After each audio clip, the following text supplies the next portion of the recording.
Hermano, muy buenos días. Un saludo a todos ustedes. Hoy es Día del Señor, junio 16 del 2024. Hoy día entonces vamos a estudiar la palabra del Señor, un tema muy importante que tiene que ver con el sacramento del bautismo. Pero antes de eso vamos a leer en el libro de Isaías capítulo 59. Vamos a leer el versículo 21. Isaías capítulo 59, versículo 21 dice: En cuanto a mí, dice el Señor, este es mi pacto con ellos. Mi espíritu que está sobre ti y mis palabras que he puesto en tu boca. No se apartarán de tu boca, ni de la boca de tu descendencia, ni de la boca de la descendencia de tu descendencia, dice el Señor, desde ahora y para siempre. Amén. Esta es palabra del Señor. Este texto muy revelador está en el capítulo 59 del libro de Isaías. Son 21 versículos. Pero ¿por qué es importante esto? Porque aquí vemos el resumen de la teología del pacto. Resumen de la teología del pacto, sí. Porque a partir de el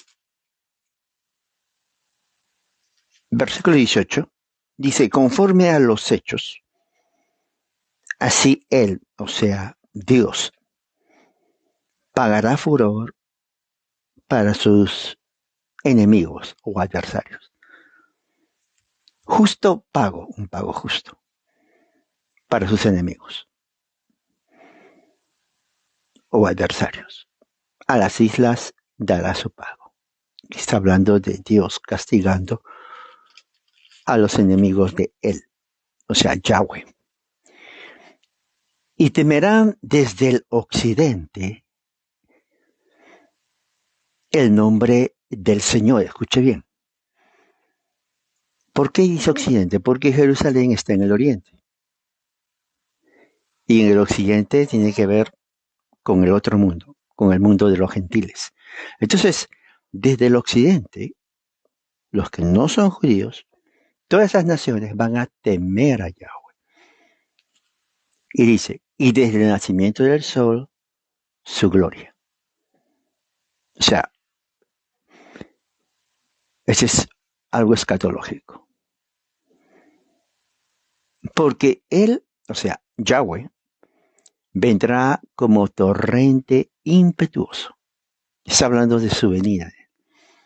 Fíjense, el lenguaje es muy importante.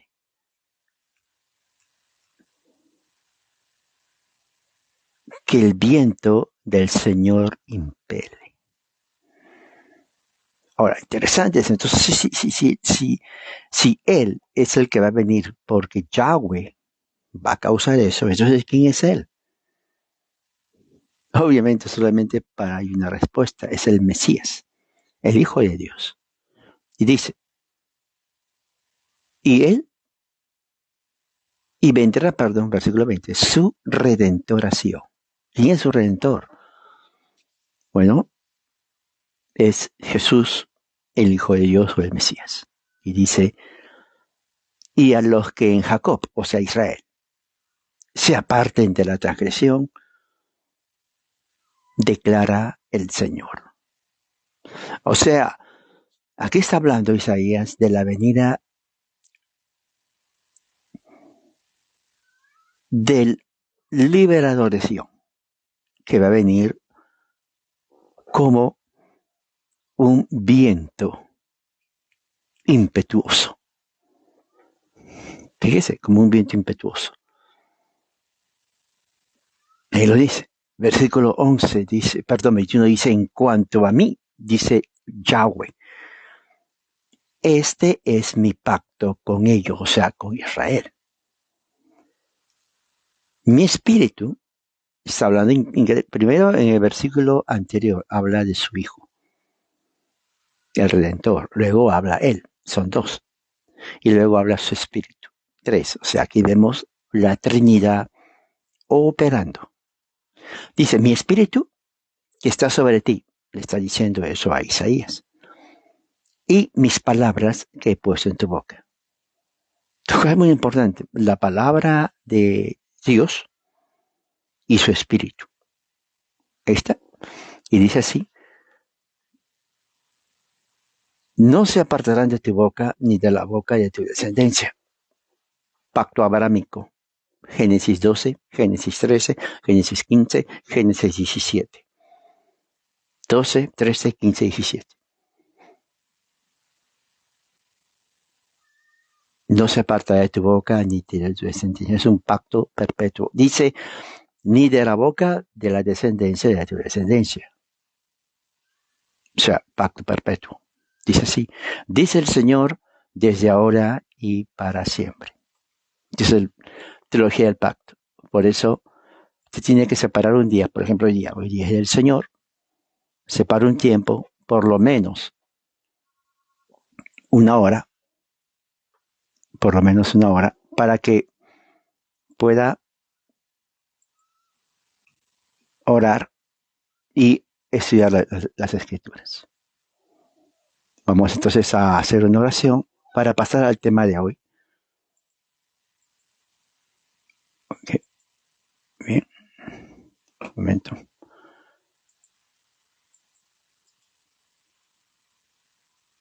Ok, vamos a orar entonces. Padre Santo, gracias Señor por tu amor y tu misericordia en esta mañana.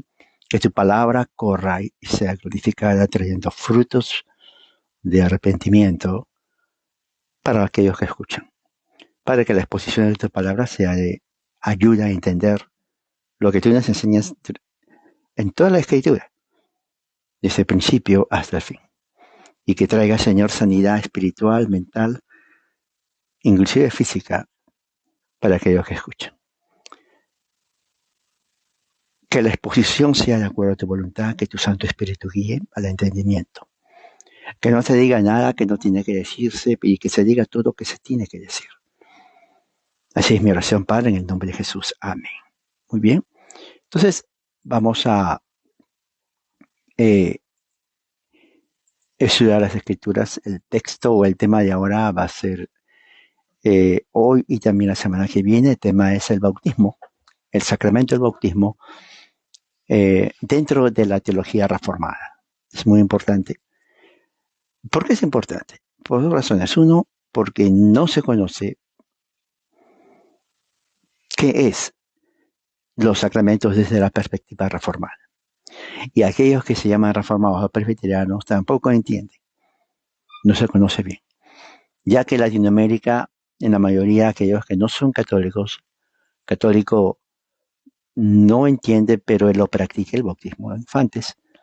Ese no es el problema. El problema está en cuando entra la religión por aquí de los Estados Unidos, que viene a ser el evangelicalismo. Religión estadounidense, evangelicalismo, no entiende lo que es el bautismo de infantes, lo rechaza.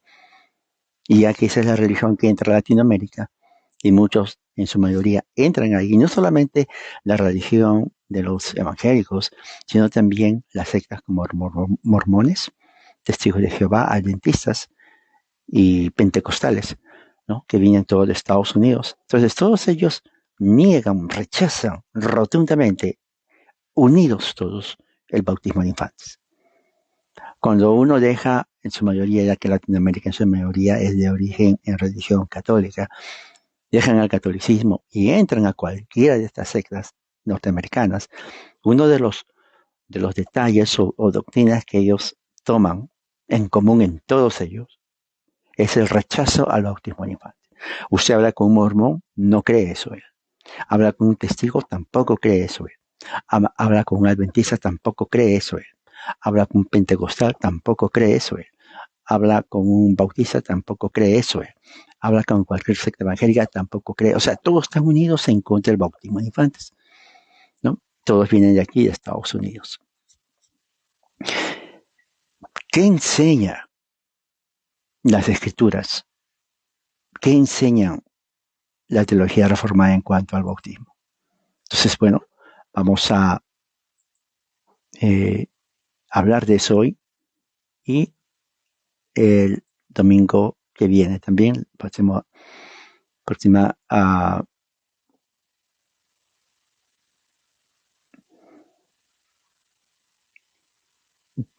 día del Señor. Bien. Entonces, vamos a ver. Déjeme poner aquí. Ok.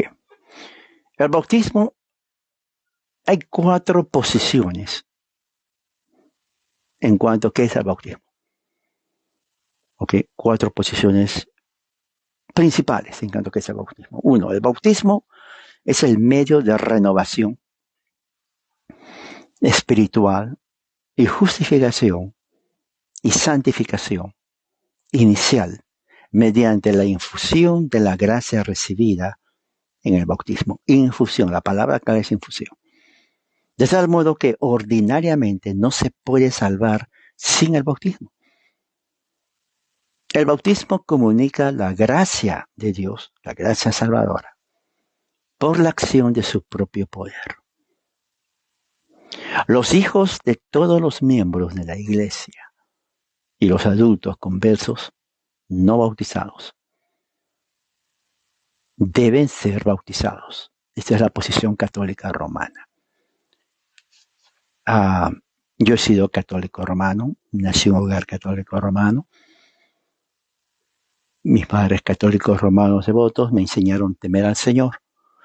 Dentro de la doctrina y la teología de la Iglesia Católica Romana, que viene a ser la versión cristiana que tiene más miembros en todas partes, se enseña que el bautismo salva, ¿no? Y que los hijos de los miembros de la iglesia y los adultos conversos que no están bautizados deben ser bautizados. ¿Okay? O sea que el que no es bautizado no puede estar salvo sin el bautismo, porque comunica la gracia salvadora a través de él. Entonces el bautismo en infantes se practica dentro del catolicismo romano. La otra posición es el bautismo es un testimonio público. Testimonio público, o sea, todo el mundo mira, de la fe en Jesucristo. ¿Okay? Solo aquellos que han alcanzado la edad de la discreción, o sea, edad de discreción significa uno que es consciente, puede hacer la profesión de fe en Cristo y decidir bautizarse. En otras palabras, solo deben ser bautizados aquellos que sean capaces de entender, ¿no? De entender lo que están haciendo. ¿Quiénes creen esta posición? 1, los bautistas. Todo bautista cree esto. Anabautistas, pentecostales, asambleas de Dios, sectas evangélicas habidas y por haber, de origen todos estadounidenses, adventistas, testigos de Jehová, mormones. Todos estos grupos que tienen su origen aquí en Estados Unidos y que van a Latinoamérica como alternativa, según ellos, al catolicismo. Ellos rechazan el bautismo en infante porque creen que uno tiene que, número 1, ser consciente antes de bautizarse, o sea, saber lo que está haciendo. Entonces, todo el testimonio histórico del bautismo en infantes lo rechaza. No, y esto es cierto, porque yo he sido evangélico por más de 20 años y hasta lo he enseñado. Rechacé mi bautismo católico romano de niño, bautismo infantil, porque según se enseña, no se cree, esa es enseñanza humana, tradición humana que no tiene base en la escritura. Así enseñan todas las sectas, sin excepción. La tercera posición dice, el bautismo está estrechamente relacionado con el Evangelio, que a través de él los cristianos reciben vida eterna. Escuche bien, tercera posición. El bautismo está tan relacionado al Evangelio que a través del bautismo uno recibe la vida eterna. ¿Ok? Y sin el bautismo no puede haber seguridad de salvación. Los hijos de los creyentes, como los creyentes adultos no bautizados, deben ser bautizados. Esa posición es la posición luterana. Lutero creía eso. Martín Lutero se llama el padre de la Reforma protestante. 31 de octubre de 1517 enseñaba, y todos los luteranos saben y enseña, que el bautismo salva. Muy similar a la posición católica romana. Entonces el luteranismo enseña eso. La cuarta posición es el bautismo es un medio de gracia, santificante y un ministerio del Evangelio para el pueblo de Dios. Es una señal y es un sello de pacto de gracia que ilustra lo que Cristo ha hecho por su pueblo y sellando la salvación para él mismo. Por lo tanto, los hijos del pacto de padres creyentes, así como los adultos conversos, pero que no son bautizados, deben ser bautizados. Esta es la posición presbiteriana y de la gran mayoría de iglesias y denominaciones reformadas. ¿Me entiendes? Es muy importante que se tome en cuenta eso. 4 posiciones: la católica romana, bautiza niños, bautismo de salvación; la posición luterana, bautiza niños, salvación. Los anglicanos también creen eso en el bautismo de infantes. El bautismo presbiteriano reformado también creen eso, pero a diferencia del catolicismo y el luteranismo, no creemos que el bautismo salva, pero más bien es un medio de gracia. Viene a ser el sello y la señal de pertenecer al pacto de gracia. Entonces, los hijos de los creyentes en estas 3 tradiciones cristianas deben ser bautizados, al igual que una persona adulta que confiesa, pero que no ha sido bautizado, entonces se bautiza. El único grupo que rechaza y no cree en el bautismo de infantes es el grupo que no son de la Reforma y que está compuesto por un número 1, anabautistas, bautizas. Todas las sectas evangélicas de Estados Unidos, sabidas si puede haber, todas.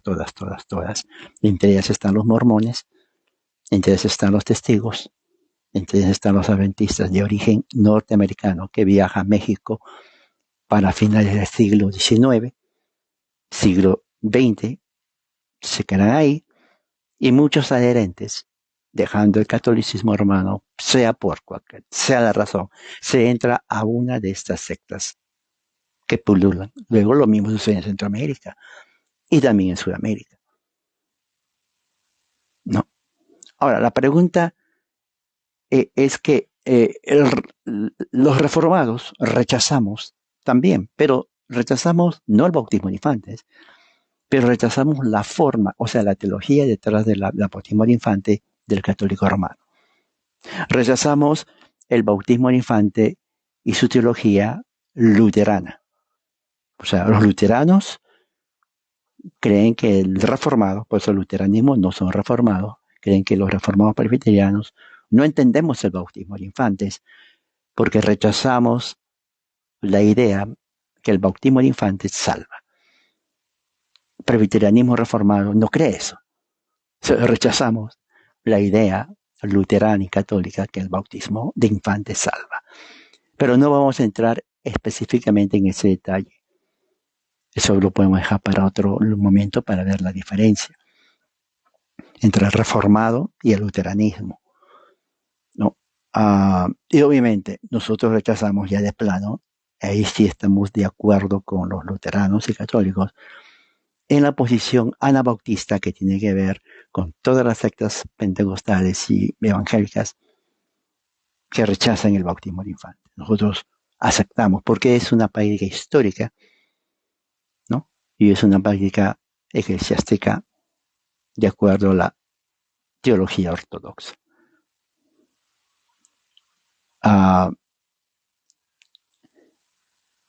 ¿Es el bautismo de infante una posición protestante reformada? Obviamente que sí.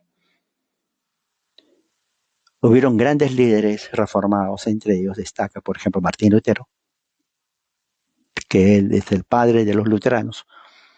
Está también Ulrico Zwinglio, reformado suizo, y también, obviamente, Juan Calvino. Entonces, todos estos tres personajes, líderes de la reforma protestante, en el siglo XVI, enseñaron, creyeron y defendieron la práctica del bautismo de infante contra los ataques de los anabautistas y otros grupos más, ¿no? Indudablemente hay diferencia en cuanto a la teología luterana, la teología reformada y la teología de Zwinglio. Lo que sí estaban en común era en la práctica del bautismo de infantes. ¿Ok? Por la razón es obvia. Todos ellos entendieron que el bautismo de infantes fue la práctica de la iglesia primitiva durante toda la historia. Por eso que las grandes religiones cristianas, catolicismo romano, ortodoxo y los protestantes reformados luteranos, creemos, anglicanismo también, en la práctica del bautismo de infantes a los niños de padres creyentes. Eso es así, eso no es un invento nuevo. El invento nuevo fue la práctica evangélica anabautista de rechazar el bautismo de infantes, ¿no? Y es increíble porque es una minoría. Entonces, estamos dentro de la posición histórica, católicos romanos, ortodoxos y iglesias reformadas, al igual que el anglicanismo. ¿Ok? Eso es así.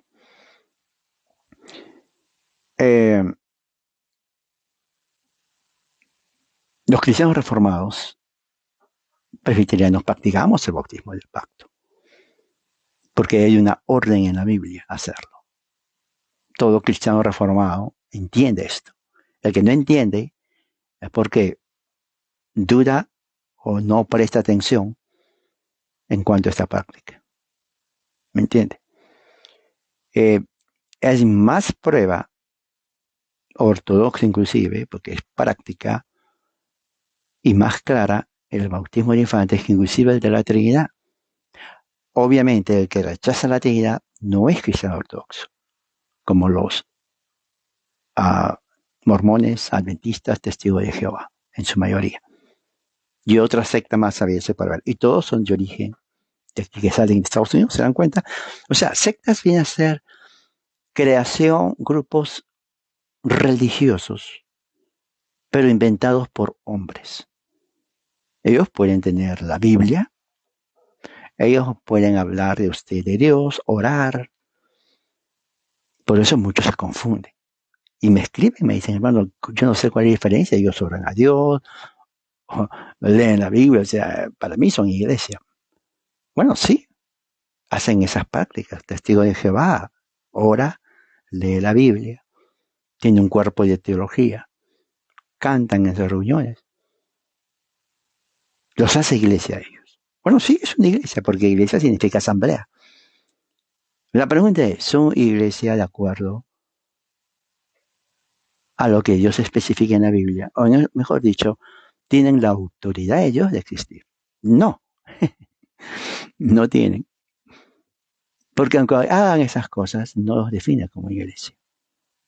La idea evangélica es diferente. La idea evangélica cree donde hay 2 o 3 reunidos en mi nombre y estoy en medio.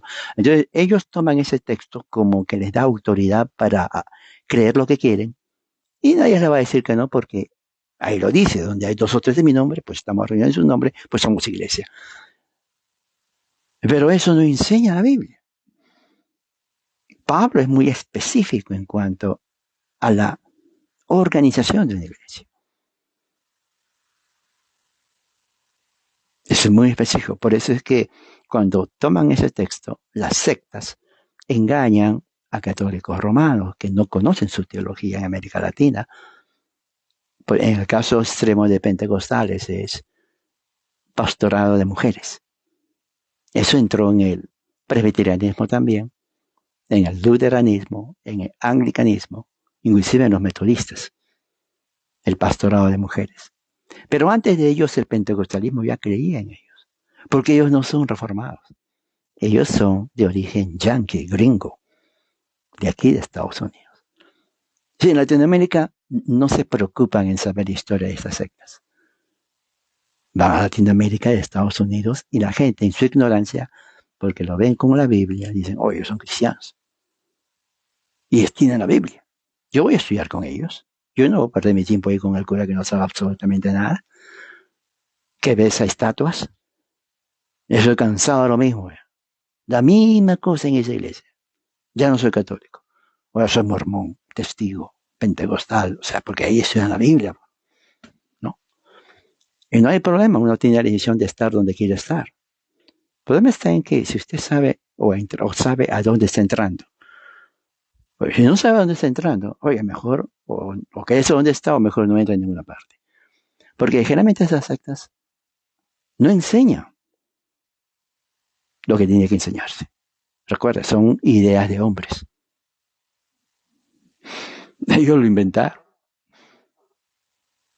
Curiosamente, en Estados Unidos, por ejemplo, los reformados han disminuido en membresía, apenas son 1,000,000 y picos, pero sectas de origen humano, como los mormones, por ejemplo, son más de 10 millones de habitantes, perdón, de miembros, 10 millones, comparado a 1,000,000 y pico de presbiterianos que está desapareciendo. Ahora, lo curioso está en que hay más teología en presbiterianismo que en los mormones. La gente no le interesa eso. Entonces, la pregunta es, ¿cómo es posible que una denominación histórica como los presbiterianos reformados, que viene del tiempo de la Reforma, que en un tiempo era la mayoría aquí, ahora es menos de 1% o algo, y que sectas de origen norteamericano como los mormones hayan alcanzado superior los más de 10 millones de miembros solamente en Estados Unidos? ¿Cómo explica usted eso? ¿Cómo explica usted eso? Lo lógico sería que el presbiterianismo en este momento sea la mayoría, tal vez un 60%, y no lo es. Es menos del 1%. Mire, ¿cómo se explica eso?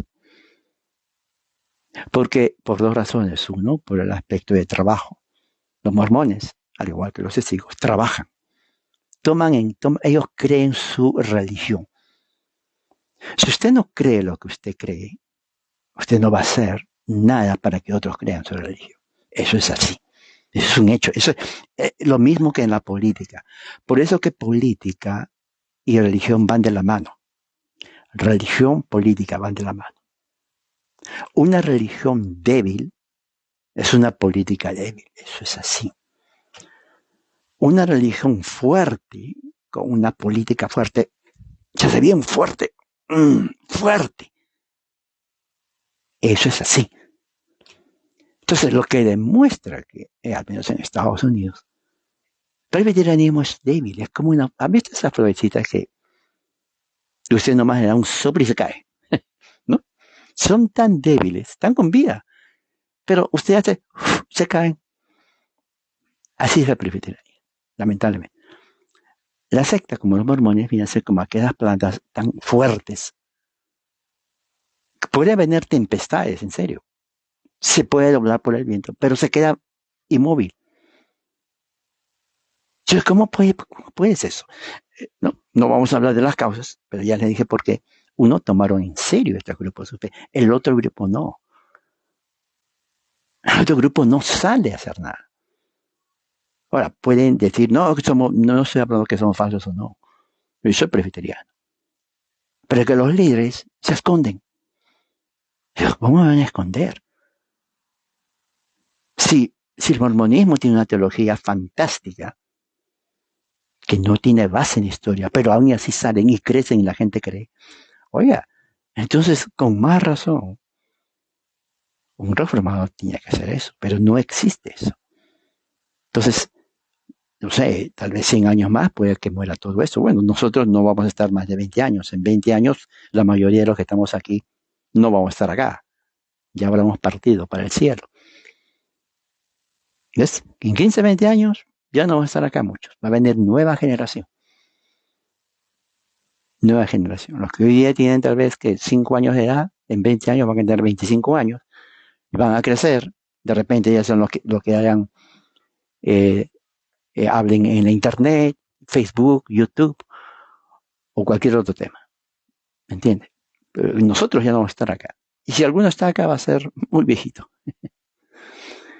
Uh, entonces se da cuenta cómo es el panorama religioso. Entonces, no importa, por ejemplo, cuántos libros de teología uno ve. Si en Facebook los únicos que hacen memes teológicos son los que creen en eso. Pero en la calle, en la realidad, en Estados Unidos, no hay eso. La realidad es diferente. Yo sé que la mayoría de los que me escuchan son de México, Centro y Sudamérica, no viven en Estados Unidos. Pero si esto sucede en Estados Unidos, imaginen en Latinoamérica donde no hay ninguna presencia reformada. No lo hay. Los que aparecen en Facebook son diminutos, imperceptibles, irrelevantes. Cuando digo irrelevante es que son tan pocos. Pero es como que no existe. La mayoría son católicos romanos, no conocen su religión, pero se quedan ahí. Y otros son evangélicos o pentecostales. Pentecostalismo no es reforma, es religión gringa. Entonces todos los que son evangélicos siguen o al catolicismo de Roma o al evangélico de Estados Unidos. Así es. Está Roma o Estados Unidos, es uno de las dos, la mayoría. Muchos no saben su origen, pero es así. Son pocos los grupos que son reformados, y de verdad, son pocos. El problema está cuánto más ellos pueden sobrevivir y multiplicarse, siendo 100 o 500. 500 parece mucho, pero no es en una población de 20 millones. Oiga, ni siquiera son 1000 en muchos lugares. Así que 500 no es nada. Hábleme de unos 3, 5, 7 millones. Ahí la cosa cambia. Ahí la cosa cambia. Pero si me hablan son 500, 600, es más, aunque sea 1000, eso no es nada. Ahora, si los 1000 salen, como hacen los testigos y mormones, puede haber un cambio en unos 10 a 20 años. 10 a 20 años. Pero nadie lo va a hacer, nadie lo hace. Por eso que no me impresiona a mí cuando veo memes disque reformado, porque eso no implica nada. Lo que me impresiona o me impresionaría es que salgan hoy, por ejemplo, domingo, toda la congregación a dar testimonio, como hacen los testigos, como hacen los mormones. Así crecieron ellos. Se burlaron de los testigos, se burlaban de los mormones. No les importó las burlas y crecieron más que los presbiterianos. ¿Cómo lo ve usted eso? Entonces, siendo la cuna de presbiterianismo en Escocia, aquí, siendo la cuna de muchas denominaciones, se ha reducido. Uno esperaría que un 70% de la población de Estados Unidos, estoy hablando de unos 200 millones de habitantes, sea presbiteriano. No lo es, ni siquiera es 1 millón. Ni siquiera es 1 millón. Eso es como decir, bueno, el cementerio está a la puerta de la esquina. Literal.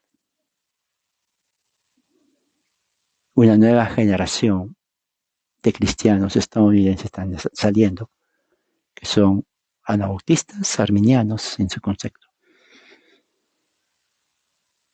Aparte que la reforma es rechazada también. Nadie quiere ser reformado.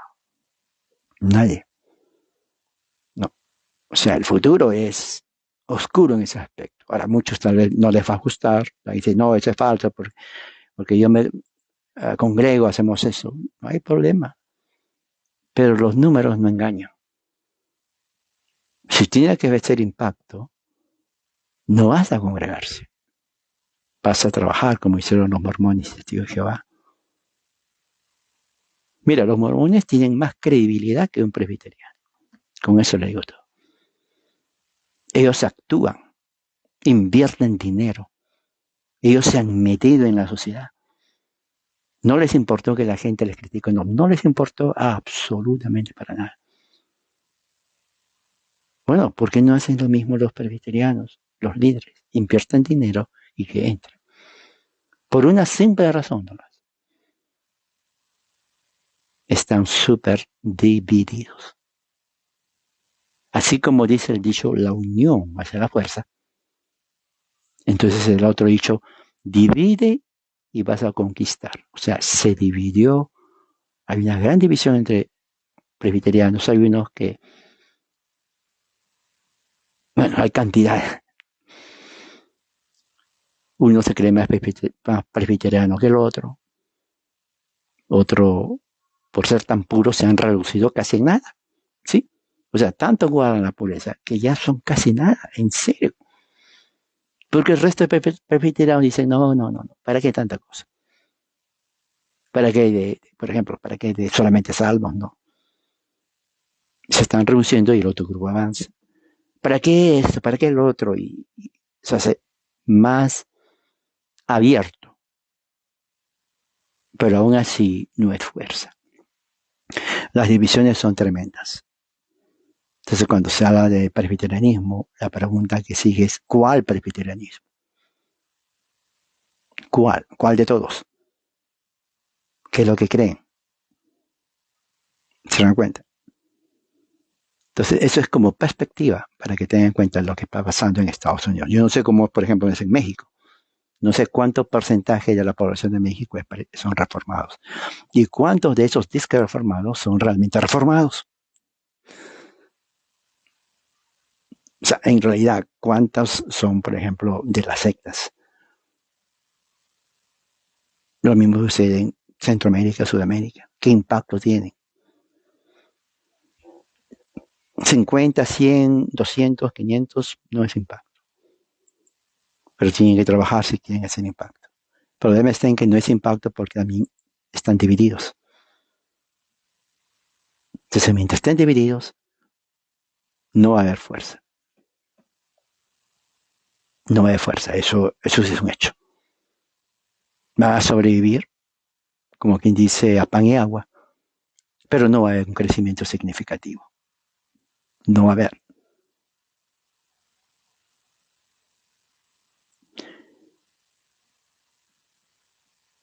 Pregunta, ¿por qué los cristianos llegan a conclusiones diferentes en cuanto al bautismo? Todos estudian, dice la misma Biblia. Por ejemplo, si yo voy con un bautista pentecostal, arminiano, wesleyano y luterano y reformado, van a decir, mira, aquí está mi Biblia, y tal vez tengamos la misma versión de la Biblia. Pero el punto no es como alguien dice, estudia la Biblia, el punto es cómo estudiar la Biblia. Ahí está la diferencia. Entonces, la diferencia en cuanto a que estudiando la misma Biblia se llega a diferentes conclusiones es en cuanto al método que se usa para estudiar la Biblia. Yo llamo a ellos el color de los lentes. Si uno se pone lentes oscuros, otro se pone lentes rojos y otros verdes, y yo así, leyendo la misma Biblia, uno va a decir, bueno, yo creo que la Biblia es color rojo. Un ejemplo. Y decir, rojo. No, no es rojo. El de verde va a decir, no, sí es verdad, no es rojo, es verde. Verde. Tampoco es verde. El que usa amarillo va a decir, exacto, no es verde ni tampoco rojo. O sea, ¿estás de acuerdo conmigo? No, en realidad es amarillo. O sea, lo que quiero decir es que de acuerdo al método que se usa para leer un solo pasaje, Un solo pasaje va a tener diferente interpretación de acuerdo a la hermenéutica que se usa. Y eso se aplica al bautismo de infantes. Los cuatro podemos estar de acuerdo. Sí, yo creo en el bautismo. Oh, yo también. Tú también. Oh, yo también. Qué bueno.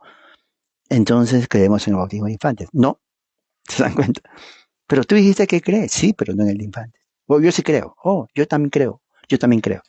Oh, la mayoría. O sea, ¿ustedes creen entonces que el bautismo salva? Sí. O no, no salva. ¿Cómo que no? ¿Se dan cuenta de las diferencias? Ya no solamente creemos lo mismo, sino que hay diferencia en cuanto a qué es bautismo de infantes. Católico luterano creen que salva. El reformado cree en lo mismo, pero que no salva. Y empieza la diferencia. ¿Pero por qué esa diferencia? Por la hermenéutica. Luterano usa muchos textos para probar que el bautismo de infante salva. Y que el niño, infante, Dios le da la capacidad de creer. Fíjese, eso enseña el luteranismo. Presbiterianos no creemos eso. Creemos que más bien es un mandato. Y como mandato, aquellos que nacen en hogares creyentes deben ser bautizados.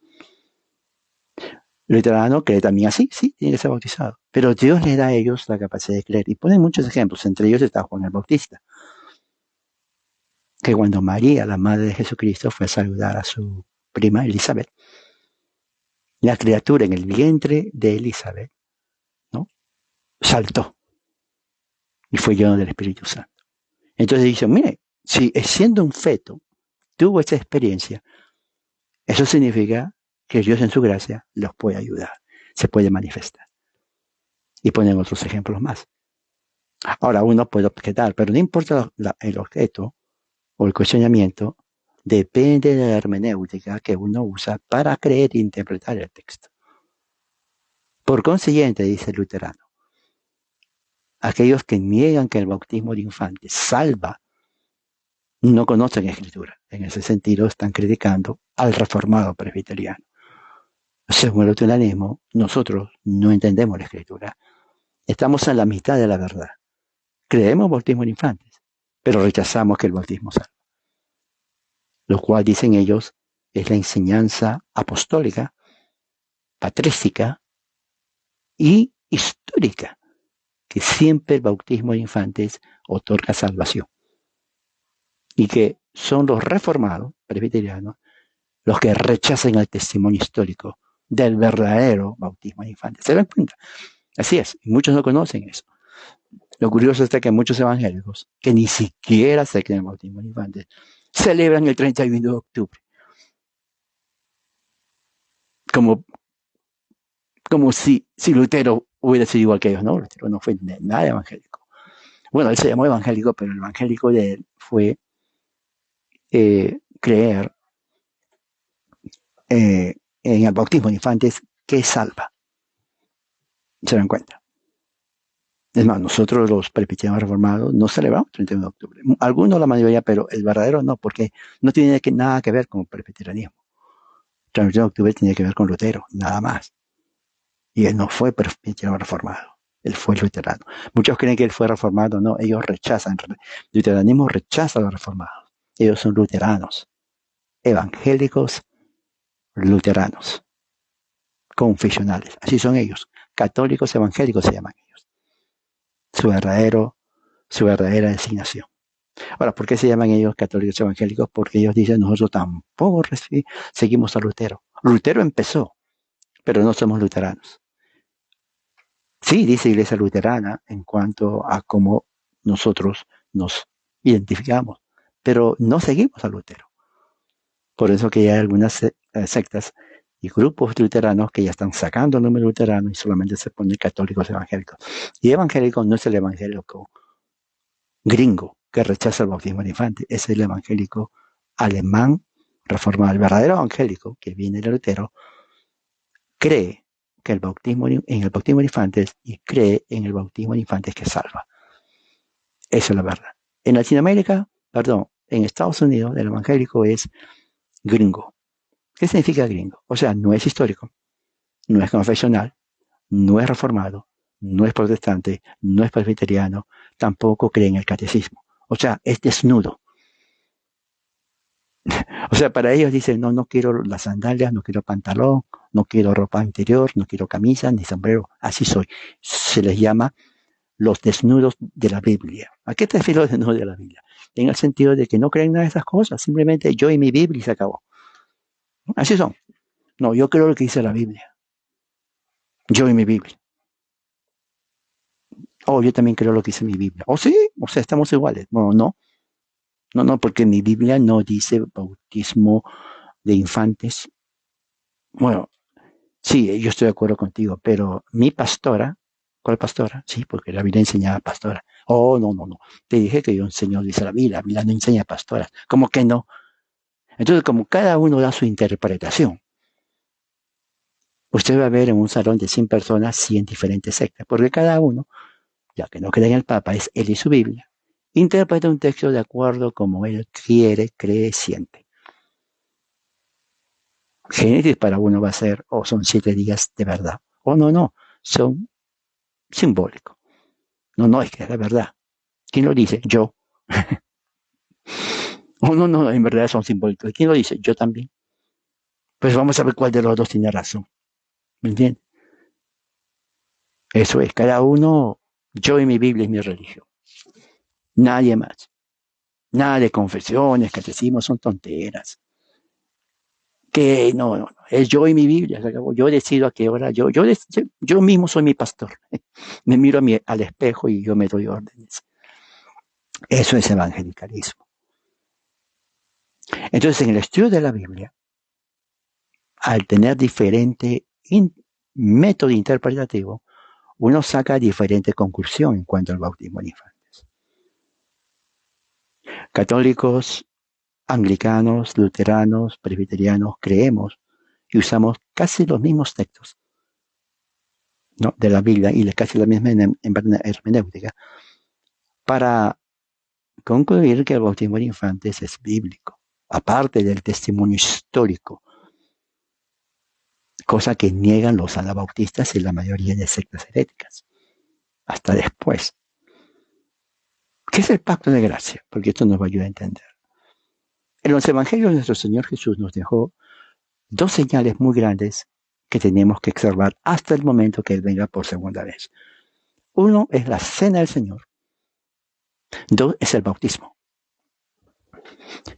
Para el evangélico solamente son simbólicos. Para el católico, luterano, inclusive reformado, es más que un símbolo. Es más que un recordatorio. Son sacramentos. ¿Me entiendes? Ellos imparten gracia. De entre los 3 grupos, claro, no voy a hablar de la cena en cuanto a los elementos, pero son 2 señales importantes, la cena del Señor y el bautismo. Esas 2 señales corresponden al nuevo pacto. En el antiguo pacto, esto tenía que ver con la circuncisión física, el corte del prepucio y la Pascua. Eso fue en el antiguo pacto. Llamamos bautismo y cena del Señor, que son los signos del pacto, porque así los llama Dios mismo. Son signos de su relación de pacto con aquellos a quienes ama su pueblo. Dios se relaciona así con el pueblo que Él ama y escoge. No es con todos. Eso se ve en Génesis 12, 13, 15 y 17. Inclusive todo el libro de Génesis para Abraham, Isaac y Jacob. Uno va a ver todo eso. Por eso es importante que usted estudie el pacto abrámico en el libro de Génesis capítulo 12 en adelante. El término pacto es una palabra muy frecuente en la Biblia. De hecho, el pacto de Dios con los creyentes es tan importante que casi es imposible entender correctamente la Biblia si se ignora la teología del pacto. Usted no va a entender la Biblia si ignora la teología del pacto, porque todo parte de Abraham. Todo el pacto de Abraham transpira a través de toda la Biblia. El pacto de Abraham, Dios lo afirma con su hijo Isaac. Lo confirma con su nieto Jacob. Jacob los traspasa a sus 12 hijos, los cuales vienen de las 12 tribus de Israel. Ese mismo pacto se repite con Moisés, cuando Dios le da en el monte Horeb los 10 mandamientos. ese 10 mandamientos está basado en el pacto que Dios hizo con Abraham, porque Dios, entre las promesas que le hace a Abraham, le dice, será para ti y tus generaciones para siempre. Bueno, Moisés es generación. El mismo pacto se repite en Moisés, se repite en Josué. Josué repite, hace un pacto con el pueblo de Israel. Se repite, por ejemplo, con David. Dios hace un pacto davídico, en donde no solamente confirma el pacto abrámico, sino que hace un pacto diciendo y le promete que en tu trono nunca faltará un rey. Y no se refiere a Salomón, porque Salomón ya murió. El imperativo es absoluto, nunca faltará un rey. Ese rey es el Mesías. Se cumple en Jesús. Cuando viene Jesús, la mayoría de los judíos lo vieron como un Mesías. Y si es Mesías, es el hijo de David. Por eso que cuando Jesús caminaba, los ciegos entendieron que él es el Mesías. ¿Y qué decían? Jesús, hijo de David, ten misericordia de mí. Hijo de David. ¿Por qué decían hijo de David a Jesús? Porque está bien metida en la psicología profética del pueblo de Israel que el Mesías era un descendiente de David. Y por lo tanto es rey. Entonces cuando Jesús vino, como en el ciego, por ejemplo, de la historia bíblica, escuchó, decía Jesús, Jesús hijo de David, hijo de David, hijo de David, hijo de David, hijo de David, título mesiánico, ten misericordia de mí. Eso enseña la Biblia. ¿Me entiende? Dios hizo un pacto de gracia con Adán después de la caída. Cuando Adán desobedece, o sea, Adán y Eva, obviamente, Dios hace un pacto con Adán en el jardín mismo, antes que los expulse. La promesa era salvar y preservar a la raza humana. Entre ellos pone una frase tal vez un poco que en ese entonces no se entendió, que va a haber una enemistad entre la descendencia de la mujer y la serpiente, la descendencia de la serpiente. La descendencia de la mujer te dirá en la cabeza, pero tú le vas a herir en el calcañar. Y tal vez al principio dirían, ¿qué significará eso?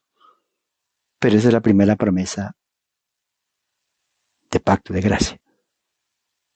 Eso Dios lo hace con Noé, capítulo 6, y lo vuelve a hacer en el capítulo 9. Una recreación de lo que no pudo hacer Adán. Eso está en la Biblia. Eso se enseña a niños que tienen 6, 7 años. O sea, lo que estoy diciendo no es algo avanzado de universidad. Se enseña a los niños que van a la escuela dominical. Para los 10 años los niños saben todo esto. Eso es así. Entonces, ¿qué más dice? Dice, Dios prometió ya a partir del capítulo 12, saca a Abraham de sus tierras, de su familia, que eran paganos, ellos eran sumerios. La región sumeria ya no existe. Lo saca de Ur, en Mesopotamia, porque toda esa parte eran paganos, lo saca y le dice, sal de tu tierra y te voy a llevar a una tierra que yo te voy a enseñar. Esa es la base del cristianismo, nuestra fe es abrámica. Entonces, cuando alguien me dice a mí, siempre me escribe, dice, hermano, ¿cómo puedo yo entender la Biblia? ¿De dónde empiezo? Y yo siempre les digo, Génesis 12, 13, 15, 17. Y ellos se quedan mirándome porque esperan que yo diga, oh, empieza con Mateo, empieza con Juan. No, empieza de donde nosotros creemos. Está en Génesis 12, 13, 15, 17. Y de ahí puedes leer más, pero es la base. ¿Por qué me dice? Porque nosotros somos abrámicos. Y así se conoce. Cuando uno estudia religión universal, ponen a las 3 religiones abrámicas. ¿Cuáles son las 3? Cristianismo, judaísmo y Islam. Abraham es el padre también de Islam. ¿Sabía usted eso? Las 3 religiones monoteístas. Pero claro, el cristianismo está súper dividido, más súper dividido que una pizza. Es más, ya no es ni pizza, porque ya no se puede dividir más. Pero aún así, parte de Abraham. Entonces Dios hace un pacto con Abraham, ¿no? En el pacto abrámico, le dice, sal de tu tierra, ¿no? Y de tu parentela, a una tierra que yo te daré, ¿no? Haré de ti una nación grande y te bendeciré. Ahí lo dice. Engrandeceré tu nombre y serás de bendición. Ese es el Evangelio. Lo que está diciendo en Génesis 12, del 1 al 5, es el Evangelio de Jesucristo. Y eso se enseña a niños de escuela dominical. En la iglesia, yo decía a los maestros, enseñen Génesis a los niños, que se lo memoricen. Porque ese es el Evangelio. No enseña el libro de Mateo, eso enseña después. Vayamos a la raíz del cristianismo, que es Génesis 12. Ese es el Evangelio, Génesis 12. Enseñen a los niños, denle para que pinten, no sé, la vida de ese entonces, pero que lo memoricen Génesis 12, del 1 hasta el 3.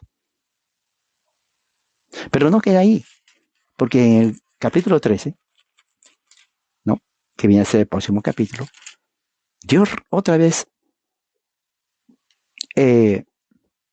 repite y dice en el capítulo 13, 15, dice, pues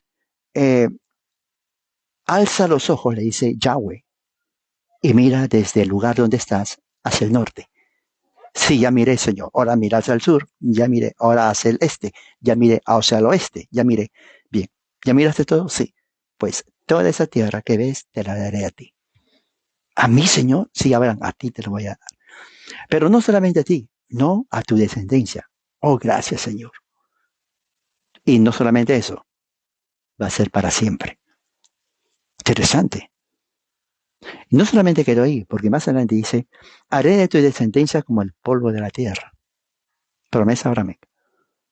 De manera que si alguien puede contar el polvo de la tierra, también tu descendencia podrá contarse. Yo le pregunto a usted conoce la playa, yo sé, no tengo que preguntarle. ¿Puede contar cuánta arena tiene? Solamente la arena que está en su mano. ¿Puede decirme cuánta arena hay? Nadie lo va a decir. Porque es imposible contar una por una. Es imposible. Es imposible. Se puede pesar, pero no se puede contar cuántos granos de arena. Es imposible. ¿Qué más? Levántate a recorrer la tierra a lo largo y a lo ancho, porque esa tierra yo te lo voy a dar a ti. ¿Se imagina que Dios le diga, a ver tú, Juan, sí, Señor, levántate, sí, sal afuera, sí. ¿Hasta dónde miras? Oh, hasta el final. Ok, mira al sur, al oeste. Ya miraste, sí, está lejos. Bueno, todo eso es tuyo. Como que es mío, pero si mi vecino, no, todo eso es tuyo. No te preocupes de la gente que está ahí. ¿De veras? Sí. Así que anda, agarra tu caballo y comienza a recorrer todo. Si alguien te dice, ¿qué hace por acá? Dile, oh, esto me pertenece a mí, Dios me lo dijo. Pero algo así pasó. Dios le dijo, Dios, esa tierra es tuya, recorre. Yo te lo voy a dar a ti. ¿No? Pero no se quedó ahí tampoco. En el capítulo 15, por ejemplo, del mismo Génesis, dice, después de estas cosas, la palabra del Señor vino a Abraham en visión diciendo, no temas, Abraham, yo soy un escudo para ti. Mira, yo soy un escudo para ti. Tu recompensa será muy grande. Entonces ahí Abraham entendió, dijo, bueno, Señor, ya me dijiste que me vas a dar tierra, mi descendencia, pero hablemos claro.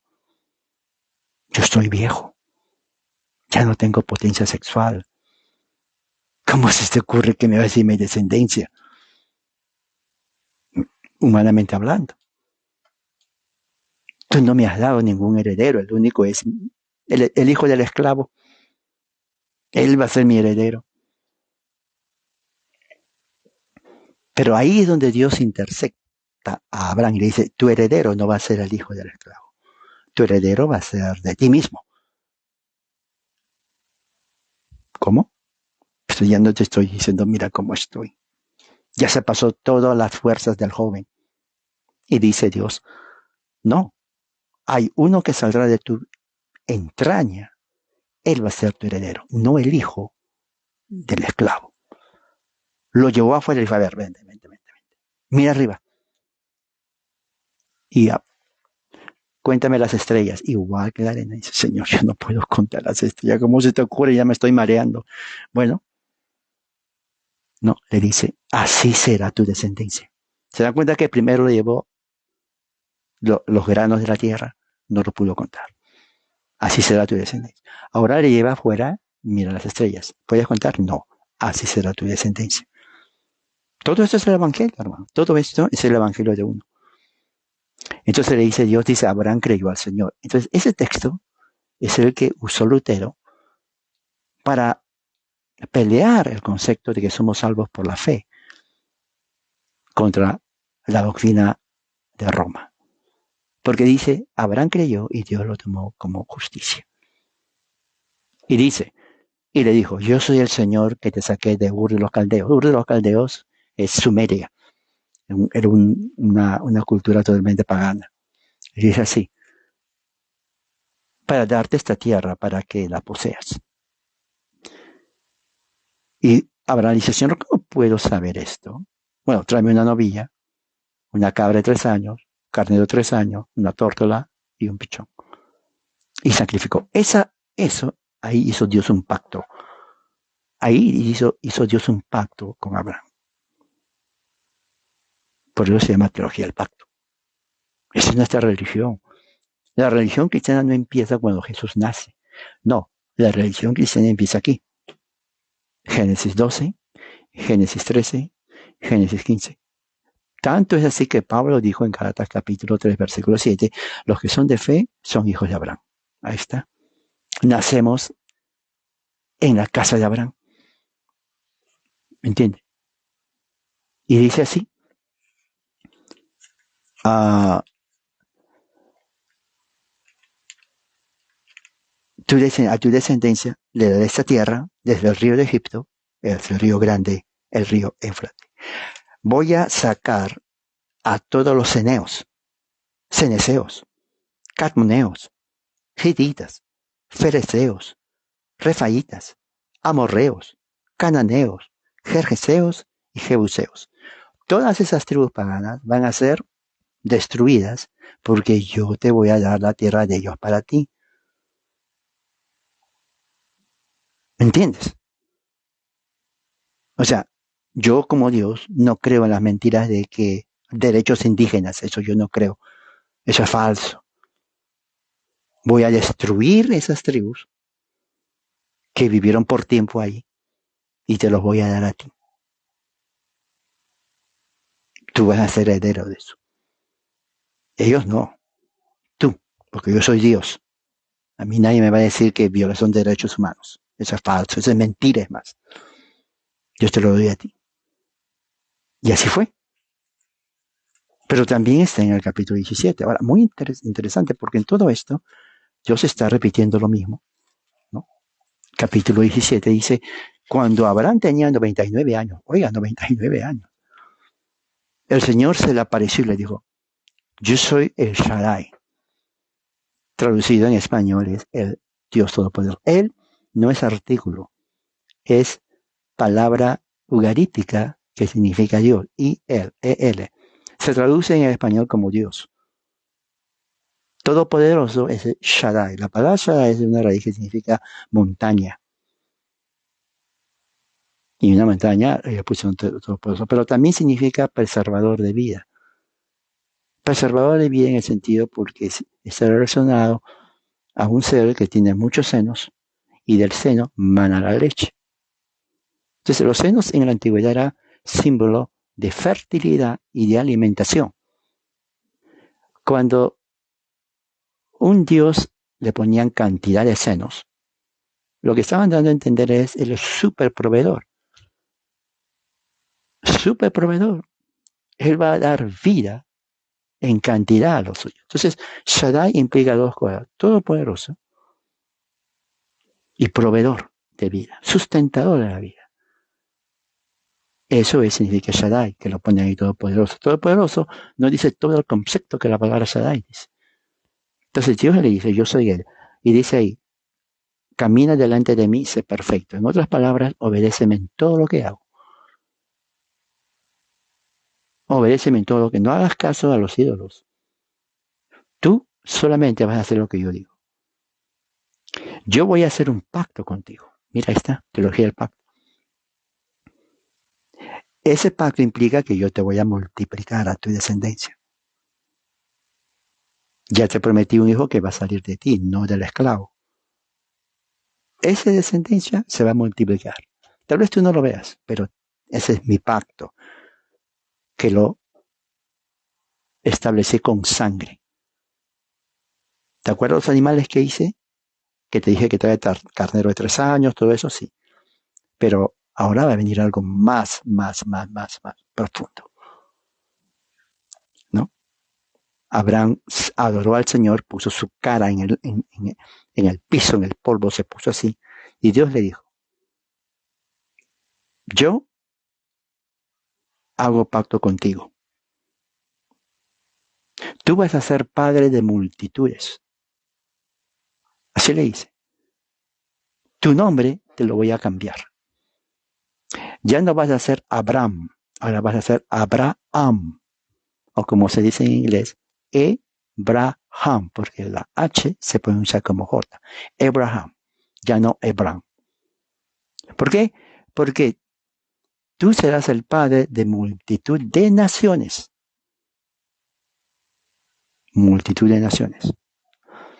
Te haré fecundo en gran manera, y de ti haré naciones, y de ti saldrán reyes. Te haré fecundo.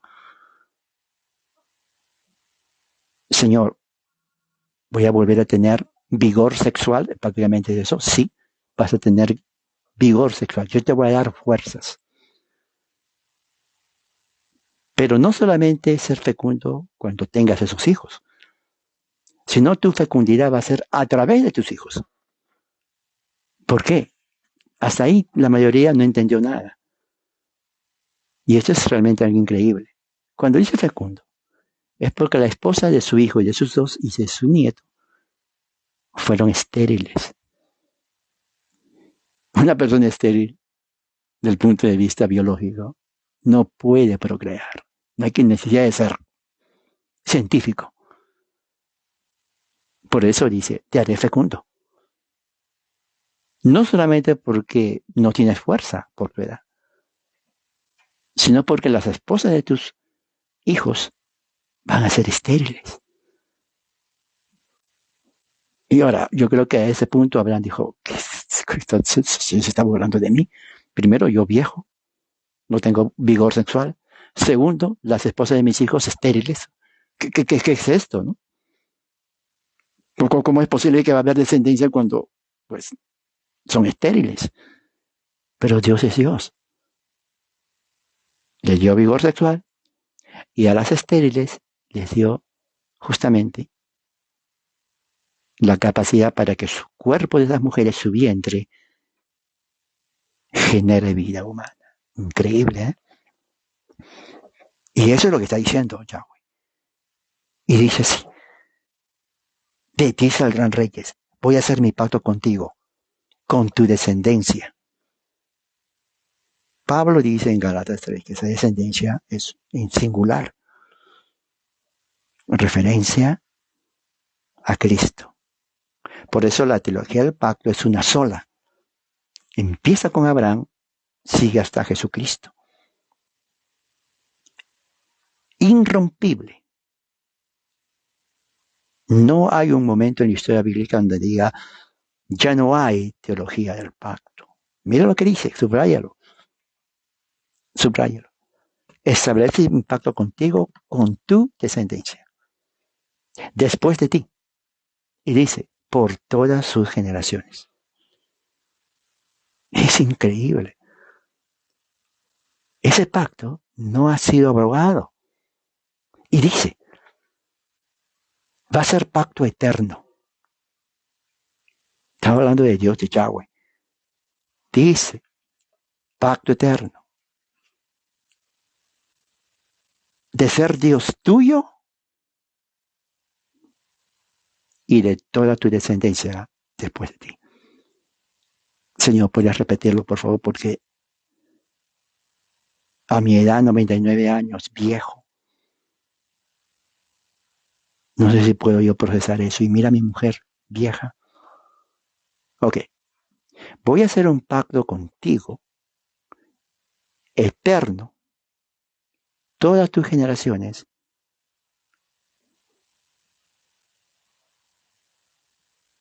y a toda tu descendencia después de ti.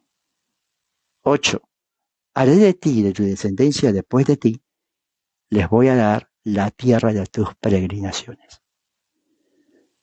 Toda la tierra de Canaán, donde están los husitas, los jebusitas, los amorreos, los hititas, los jerjeseos, los jebuseos, etcétera, etcétera, etcétera. Todas esas tribus paganas van a ser destruidas.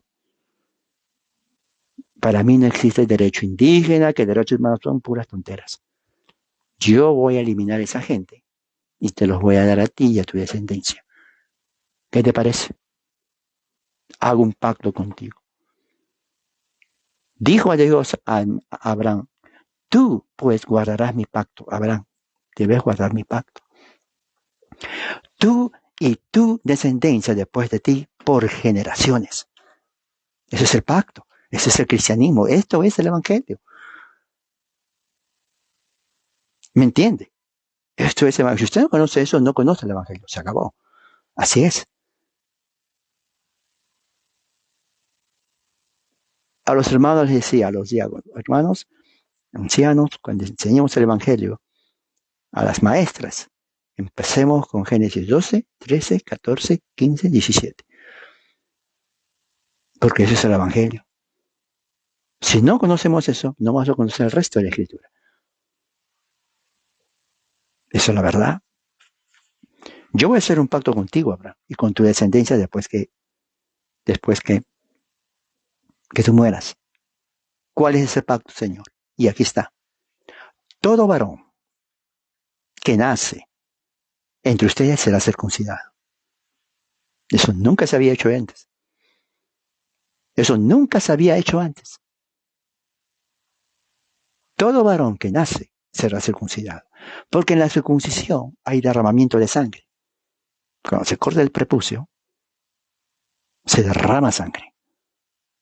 No puede haber pacto sin derramamiento de sangre.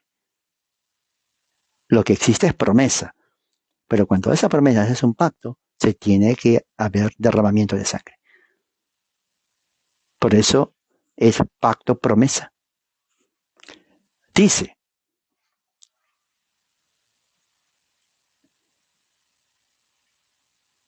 seréis circuncidados en la carne de vuestro prepucio. Y esta será la señal de mi pacto con vosotros. ¿Cómo sabemos que tú estás en el pacto conmigo? Cuando enseñes que tú has sido circuncidado. Porque los paganos no se circuncidaban. Entonces, para saber que uno era circuncidado, esto era así, tenía que enseñar el pene, ¿sí? Porque la única forma de saber, ¿es circuncidado del pacto? No sé, enseña. Eso tenía dos opciones. Uno, si no era, va a tener que circuncidarse. Y dos, si era, va a tener que enseñar. Hoy en día, claro, no hay que hacer eso. No. Es como un club. ¿Tú perteneces a este club? Sí, enséñame tu ID o tu identificación. Oh, no tengo. Entonces, inscríbete, que te den tu foto y traes. Pero si eres, enséñame con tu foto. Más fácil, ¿no? Algo así. ¿Qué más? A la edad de 8 días será circuncidado. Oiga, 8 días es bebito, chiquitito, ¿no? Otra cosa muy importante, hoy en día uno diría, no, oiga, 8 días, pero no es muy pequeñito, mira cómo llora. No, es muy tierno. Especialmente en su partecita muy chiquitita, se le puede infectar. O sea, van a poner un montón de excusas. En ese tiempo, si hubo o no excusas, eso no le importó a Yahweh. La orden de Yahweh era, a los 8 días el varón debe ser circuncidado, corte de prepucio.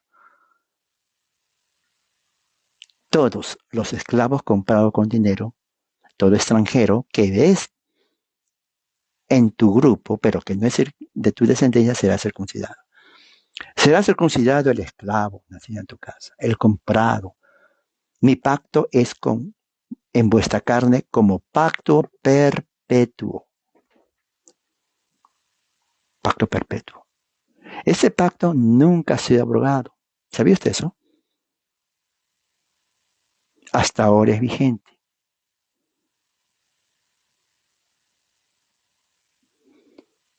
Si había alguien grande que quería ser parte de la tribu de Abraham, tenía que ser circuncidado a esa edad. No había escape. Tenía que ser circuncidado. Si decía yo no, entonces se me va. No es heredero del pacto de Abraham.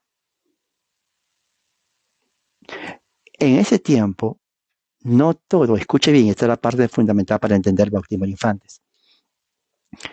A pesar de que el mandato era que todos en la casa de Abraham, descendientes y esclavos, sean circuncidados, y lo hicieron, no todos esos circuncidados creían en Yahweh. Eso manténgalo usted ahí. Tenían la señal del pacto, pero no eran creyentes. Todos no eran. Eso explica mucho de lo que va a venir después y que responde a la objeción anabautista de que solamente los creyentes tienen que ser bautizados. Mire, Pablo dice, nacemos en la casa de Abraham. Y en la casa de Abraham, aquí está, todo varón de padre creyente tiene que ser circuncidado. Independientemente que el niño en el futuro siga o no creyendo. Entienda o no, eso no es el pacto. El pacto es que sea circuncidado. ¿Entiende lo que estoy hablando? Entiende lo que Yahweh está diciendo. Y dice más adelante. Pero el varón incircunciso, que no es circuncidado, esa persona será cortada entre el pueblo. O sea, había dos opciones. Había dos opciones. O tú entras en un pacto conmigo, pero la señal visible es que te cortes el prepucio. Porque tiene que haber derramamiento de sangre. Pero si no quieres, no hay problema. Tú serás cortado. ¿Cuál prefieres? ¿El corte del prepucio y estás conmigo? ¿O que te elimine a ti para siempre? ¿Qué eso significa? Está duro la cosa. Entonces, si uno dice, a ver, si me elimina a mí, pues ya no existo. Pero yo no quiero morir, entonces me voy a circuncidar y estar en pacto con Yahweh. No había otra. Y ahí lo hice. Entonces, esa misma promesa, ¿no?, le dio a Abraham una marca sangrienta como señal, ¿no?, de que él y sus hijos pertenecían al Señor. El Señor también instituyó una celebración anual para recordarle al pueblo cómo Él misericordiosamente redimió a su pueblo de la esclavitud de Egipto. Sello y señal de la gracia salvadora, Él instituyó el sacramento de la Pascua junto con otras fiestas. La Pascua tiene las mismas características de la circuncisión. Ambos fueron sangrientas porque hay que matar al cordero y asociados con las promesas de Dios en el pacto. Sin embargo, la Pascua se diferencia de la circuncisión, así como el bautismo se diferencia de la cena. En la circuncisión, la primera señal del pacto se aplica a los niños como a los adultos. Es una marca de entrada al pacto de Dios. En la fiesta de la Pascua estaba restringida solamente a aquellos que eran capaces de entender los actos redentores de Dios, porque era una señal diseñada para nutrir y conducir al crecimiento. Y esto responde a preguntas que me hacen: hermano, si ya se bautizó de niño, ¿puede participar de la cena? A mi pregunta.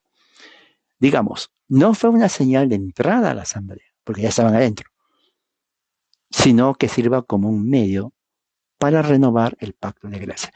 Por eso que en la cena del Señor No es para el niño de 8 días ni nacido que fue bautizado. Es para aquellos que son conscientes del crecimiento. Si un niño tiene 12, 13, 15 años y puede entender eso, puede participar de la cena. Pero si es un infante que no sabe, no puede participar. Eso es lógico. Y esa es la diferencia entre la cena y el bautismo. Pero estamos hablando de la cena. Entonces la otra pregunta es, ¿existe entonces un pacto de gracia? Claro que sí. Como ya van a ser las 10, solamente voy a responder esto lo voy a desarrollar el próximo día del Señor. Así como Dios hizo un pacto con Abraham, prometió un nuevo pacto que vendría más tarde, hizo también ese pacto en la sangre del Señor Jesucristo. El Señor Jesús consciente específicamente estableció el nuevo pacto. Cuando Él establece el nuevo pacto, se reúne con sus discípulos, ahí empieza el pacto de gracia. Ahora, escuche muy bien, cuando usted lee el libro de los Evangelios, Mateo, por ejemplo, los primeros 27 capítulos, vamos a ver aquí, ¿dónde está? Aquí está Mateo, Marcos, Mateo 17, Mateo 26, ok, 26, el juicio final, como traición de Judas, Jesús en Getsemaní, institución, o sea, en Mateo 26, a partir del versículo 26, Mateo capítulo 26, ahora este es un ejemplo que les voy a dar. Todo el Evangelio de Mateo, hasta Mateo 26, 25, es el antiguo pacto. A partir de Mateo 26, versículo 26, es el nuevo pacto. ¿Me entiende? ¿Por qué? Porque en el versículo 26 Jesús instituye la cena del Señor y Él dice así, versículo 28, este es mi sangre del nuevo pacto. Hasta antes de eso, todo lo que habla Mateo pertenece al antiguo pacto. Por eso que cuando uno lee los evangelios hay que entender esta parte del antiguo pacto. Porque si es del antiguo pacto hay que entenderlo de esa forma. Pero a partir del versículo 26, esto es en Mateo, cuando Jesús dice esas palabras, esto es mi pacto, nuevo pacto, bueno, ¿qué está diciendo? Que ahí empieza el nuevo pacto.